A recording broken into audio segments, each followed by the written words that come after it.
Buenos días, mis amados hermanos, que Dios los bendiga, qué grato es estar nuevamente con ustedes, pues a través de la tecnología, pero bendito sea el Señor que podemos estar reunidos en un mismo sentir y poder estudiar su bendita palabra. Pues la semana pasada veíamos ya el inicio del libro de Apocalipsis, en donde tuvimos ya una noción de lo que viene. Vamos a iniciar con el estudio de las 7 iglesias del Apocalipsis y hoy damos por inicio esta serie de temas, comenzando por la iglesia de Éfeso. Pero no quiero iniciar sin antes hacer una pequeña oración, siempre pidiendo la guianza del Señor en su palabra, dando gracias a Él en lo que nos permite hacer. Amén. Ahí en su lugar, por favor, cierre sus ojos y demos gracias al Señor. Padre, te damos gracias, Señor, esta mañana por lo bueno y maravilloso que tú eres con nosotros, por nuestras familias. Gracias, Señor, porque sabemos que nos puede faltar todo, pero tú no nos puedes faltar, Señor. Lo más importante que tenemos en nuestras vidas eres tú, tu presencia en nuestros hogares. Esta mañana te pedimos que bendigas tu palabra, Señor, que podamos, Señor, encontrar el mensaje que tú tienes para cada uno de nosotros, sabiendo que tú hablas en tiempo y fuera de tiempo y que de ti dependemos y de ti somos, Señor. Gracias, Señor, por tu palabra. Gracias, Señor, por permitirnos estudiarla, escudriñarla, Señor, y poder encontrar en ella la bendición que tú tienes para cada uno de nosotros este día. Te alabamos y te bendecimos y nos ponemos en tus manos esta mañana. En el nombre poderoso de Cristo Jesús te damos las gracias. Amén y amén. Bueno, si ya tiene ahí su Biblia, vamos a ubicarnos entonces en Apocalipsis 2 y vamos a estar leyendo los versículos del 1 al 7. Vamos a iniciar entonces con un pequeño contexto histórico de Éfeso. Primero que nada, es una ciudad muy importante hoy en día para la Biblia y el cristianismo. Éfeso estaba ubicada en la metrópoli de Asia Menor. Actualmente, si usted la busca, está ubicado en Turquía. Para el primer siglo, esta ciudad ya tenía 250,000 de habitantes. Era una ciudad bastante concurrida, estaba ubicada a las orillas del mar Egeo. Habían muchas actividades de comercio, así es de que era una ciudad muy rica. Algo que destaca en este lugar es que había un templo de grandes proporciones en donde se alojaba la diosa Artemisa, conocida por los griegos de esta forma, con este nombre, o bien como Diana de Éfeso, llamada Polimastía, que quería decir de múltiples pechos. Usted la puede buscar en Google y va a encontrar una estatua, una imagen de una mujer con bastantes pechos al frente. Y bueno, pues esta era la diosa Artemisa, también conocida como la diosa de la fertilidad. Este lugar, este templo, es conocido también como una de las 7 maravillas del mundo antiguo. Fíjese bien, el lugar estaba construido por 120 columnas de 20 metros de alto cada una. Se puede imaginar, era un edificio increíblemente grande, ¿verdad? Era de plano algo muy llamativo del lugar. Y sin lugar a duda, quien iba ahí pues quería conocerlo, ¿verdad?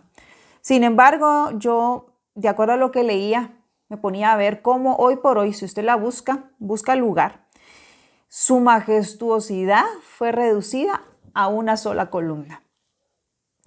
Y de esta forma cae todo lo que en ese lugar se practicaba, empezando por la idolatría.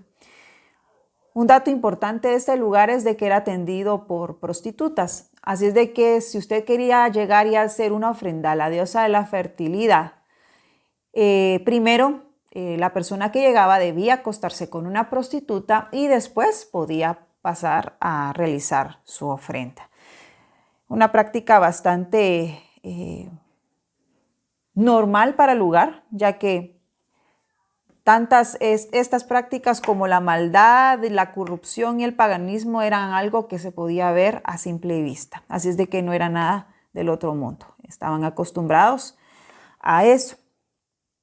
Así es de que podemos darnos cuenta qué era lo que estaba pasando en Éfeso, qué era esa ciudad, qué encontrábamos en esa ciudad. Al final, hoy por hoy, una ciudad muy conocida en ese momento, y pues quién no quería ir a ese lugar. Es como pensar hoy en día tal vez si vamos a Estados Unidos, tal vez quisiéramos ir a Nueva York, ¿verdad? Algo así. O sea, una comparación en donde pues la ciudad era muy famosa. Ahora vamos a hablar un poco acerca del apóstol Pablo, ya que el apóstol Pablo también juega un papel importante en este lugar.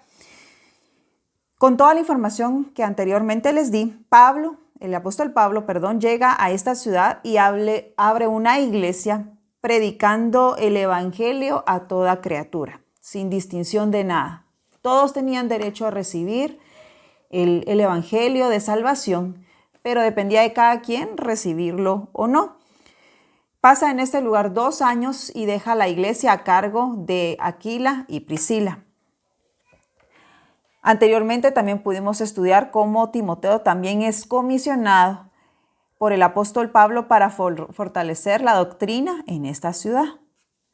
Posterior a ello, el apóstol Pablo está 1 año más en dicho lugar y de acuerdo a la historia se cree que fue también el lugar de su muerte. Recordemos que esta iglesia recibe una carta del apóstol Pablo y eso lo encontramos en nuestra Biblia, en la carta a los Efesios. Y desde esta ciudad se cree que fue escrita la primera carta a los Corintios y nuevamente es referida en el libro de Apocalipsis, que hoy por hoy es lo que vamos a estudiar. Apocalipsis 2, del 1 al 7. Bueno, el capítulo da inicio de la siguiente manera. Esto dice el que tiene las 7 estrellas en su mano derecha. Las 7 estrellas, como lo vimos la semana pasada, son los 7 ángeles de cada iglesia. Y se pasea en medio de los 7 candelabros de oro, que son las 7 iglesias. Entonces esa parte pues ya la tenemos clara. ¿Qué señala el Señor de esta iglesia, el Señor Jesucristo? Dice, conozco tus obras, tu arduo trabajo y tu perseverancia. Eso quiere decir que tenemos una iglesia activa, es una iglesia incansable. Es una iglesia que se mantiene trabajando, que no está ahí esperando que le digan qué hacer. Sabe qué es lo que tiene que hacer. También le dice, no soportas a los malvados y has puesto a prueba a los que se dicen ser apóstoles, pero no lo son, descubriendo que son falsos. Entonces, podemos también ver que era una iglesia celosa, que tenía fundamentos bastante claros. Entonces tenía muy segura la dirección en la que debían ser encaminados sus pasos. También dice, has perseverado y sufrido por mi nombre sin desanimarte. Es una iglesia con convicciones que mantiene su buen ánimo a pesar de lo que pudiera estar pasando. Al final, una iglesia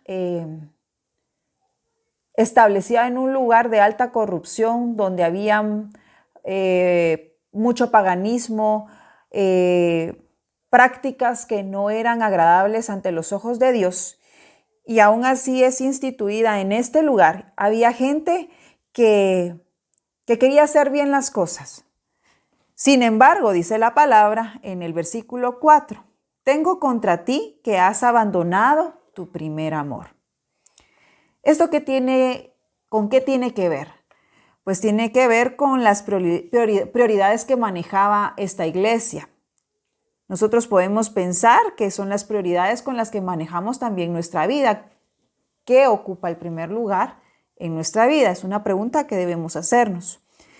Nuestro amado Señor enlista todas las cosas buenas de esta iglesia. Tenía cosas muy buenas. Realmente si uno se pone a leer y dice, wow, esta iglesia tenía muy buenas características. Nos habla de una iglesia prácticamente correcta a la vista. Lo que se podía ver, la iglesia lo estaba haciendo muy bien. Era una iglesia imparable, una iglesia activa, una iglesia celosa, perseverante, incansable y que podía ser perseguida, pero mantenía el buen ánimo. Pareciera realmente una iglesia de la cual podríamos tomar mucho ejemplo. Pero el Señor les dice, haces todo esto, pero te falta una cosa, y es que has olvidado tu primer amor. El primer amor podían ser las obras que en un inicio hacían cuando la iglesia había empezado, ese ferviente amor, esa actividad incansable, el de hacer las cosas por amor a Él, el de haber encontrado ese mensaje de salvación en sus vidas y de saber que a través de ese mensaje ellos tenían esperanza. También podemos verlo como esa pasión de servicio al Señor. Entonces realmente lo que el Señor les decía, o sea, haces bastante, o sea, tienes tus actividades, andas de aquí para allá y pues estás bien, ¿verdad? Pero te falta lo más importante. El amor, el primer amor, es esa relación que nosotros también podemos tener con el Señor. Entonces, hay una advertencia y una instrucción a la vez que se reduce a arrepiéntanse. Arrepiéntanse. Esta iglesia iba prácticamente a desaparecer si seguía haciendo esta parte mal. El de olvidar su primer amor. Podía hacer de todo, pero si estaba olvidando lo más importante, que era para quién estaban trabajando y cómo debían de hacerlo, estaban mal. Y entonces dice la palabra del Señor, ya que si no lo hacen, iré y les quitaré de su lugar su candelabro. Hoy, si vamos a investigar un poco más acerca de la iglesia de este lugar, actualmente no queda nada. De hecho, no hay testimonio cristiano en ese lugar. Y anteriormente les comentaba que es precisamente Turquía donde está ubicado este lugar. Así es de que, al parecer, si lo vemos así, creo que la iglesia en ese momento no obedeció.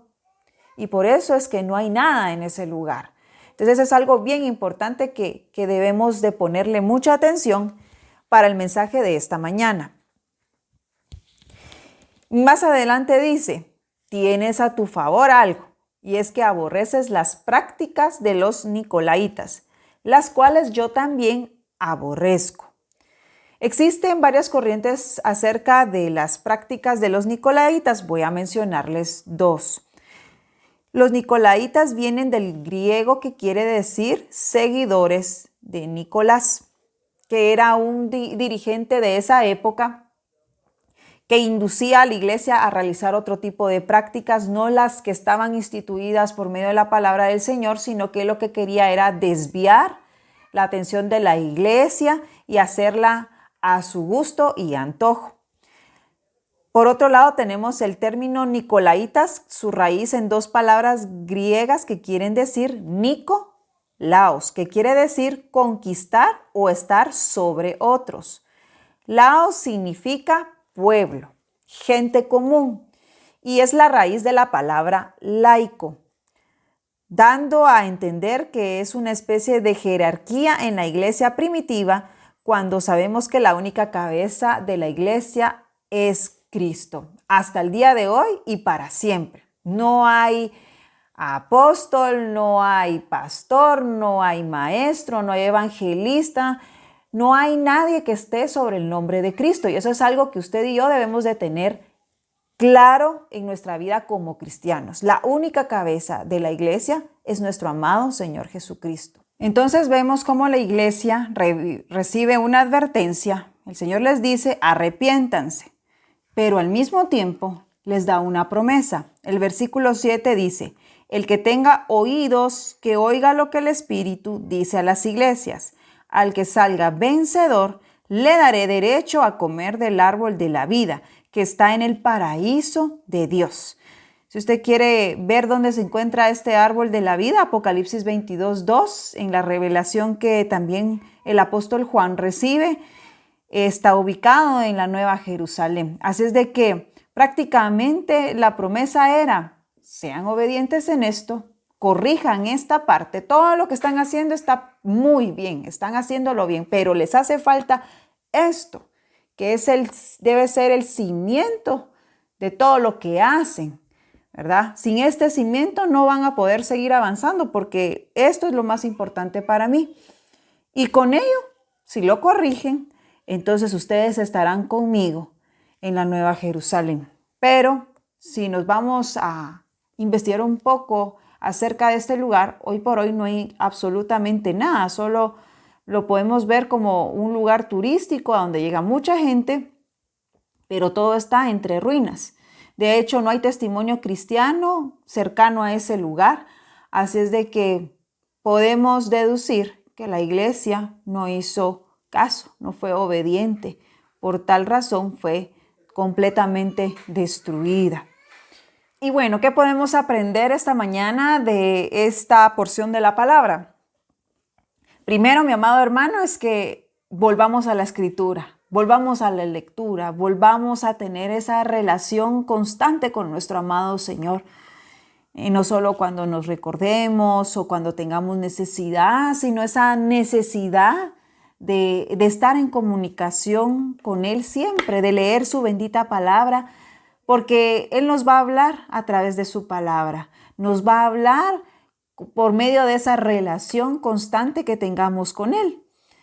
Es tan parecido como a qué tipo de relación podemos tener con alguien si no le llamamos, por ejemplo, por teléfono, si no estamos pendientes, si nos vemos una vez al año. No es una relación muy fuerte, ¿verdad? No es una relación muy cercana a ese tipo de relación con el amigo cercano que uno lo busca, lo llama, le pregunta cómo está, qué estás haciendo, cómo te sentís, cómo vas, mira, tengo este problema. Esa es la relación que el Señor quiere que tengamos con Él. El que vivamos enamorados de Él, el que todo gire y exista en nuestras vidas alrededor de Él. ¿Por qué? Porque Él solo tiene planes de amor para nuestras vidas, planes de promesas que son eternas para nuestras vidas, porque nos ha llamado sus hijos. Amén. Y ese es un gran privilegio que tenemos. Así es de que no lo podemos desaprovechar. Si queremos que nuestra relación con el Señor trascienda a nuestras futuras generaciones, debe ser incansable, debe ser constante, debe haber perseverancia, debe hacerse con ánimo, no con desánimo. Debe ser una relación bien fortalecida a través de su palabra para darle testimonio a los que nos rodean, para darle testimonio a nuestra familia, para darle testimonio a nuestro prójimo, porque las promesas del Señor son para nuestra tercera y cuarta generación. Pero ¿qué pasa si nuestra relación con Él no tiene amor? Si no tenemos ese primer amor en nuestras vidas hacia Él, lo más seguro es que de aquí a nuestros nietos no quieran saber nada del Señor. Pero cuando vivimos una vida de fe, una vida que tiene una relación y convicciones claras con el Señor, lo más seguro es que esa relación se comparte y es anhelada por nuestros más cercanos, por nuestras familias, por nuestros hijos. Así es de que las promesas del Señor son eternas y Él siempre da regalos a sus hijos. Porque si nos vamos a la palabra como daba la promesa a esta iglesia, y era que les iba a dar de comer del árbol de la vida. Y el árbol de la vida está en el paraíso, está con Él. está en la Nueva Jerusalén. Y esa es la promesa que usted y yo tenemos para nuestras vidas. El que sigamos trabajando, el que seamos constantes, en el que nos levantemos temprano y le busquemos desde temprano al Señor, en el que le sirvamos con amor, con esmero, que este tiempo que hemos estado prácticamente encerrados en casa y que no nos hemos podido reunir, y cuando regresemos nuevos, regresemos diferentes, regresemos agradecidos, con más deseos de trabajar. Eso no quiere decir que ahorita esté estático, que no, bueno, entonces como ahorita no se puede, no. Debemos ser constantes, porque Él es constante todos los días con nosotros. Él está presto, está atento siempre a escucharnos. No se cansa de oír nuestra voz. Así es de que yo los invito, mis amados hermanos, que tomemos esta porción de la palabra para nuestras vidas, porque debemos tener presente ese amor, ese primer amor, ese amor que se desvelaba, ese amor que le quedaban cortas las horas, ese amor que se estaba yendo de la casa y ya lo estaba llamando por teléfono, esa clase de amor que necesitemos del Señor siempre, en todo momento y en todo lugar. Ese es el mensaje que tiene el Señor para nuestras vidas esta mañana. Depende de nosotros el tomar esa porción, atesorarla en nuestro corazón y llevarla a la práctica. A veces flaqueamos, es de humanos. Podemos equivocarnos, pero Él todos los días nos muestra su misericordia, porque su misericordia es nueva cada mañana. Así es de que quedémonos con eso, atesorémoslo en nuestro corazón y llevémoslo a la práctica. Que toda nuestra vida cristiana no se olvide de ese primer amor, que es Él. Amén. Que Dios les bendiga. Que Dios los llene de su presencia y en sus hogares. Si tiene dudas, si tiene aportaciones, pueden mandarlas al correo de la iglesia, pueden mandarlas al chat de Luz del Mundo también. Pues el deseo de nuestro corazón es seguir siendo enriquecidos por su palabra y ayudarnos entre todos a entender los misterios maravillosos de su palabra. Amén. Que Dios les bendiga ahí en sus hogares y esperamos que pronto podamos volver a vernos. Amén.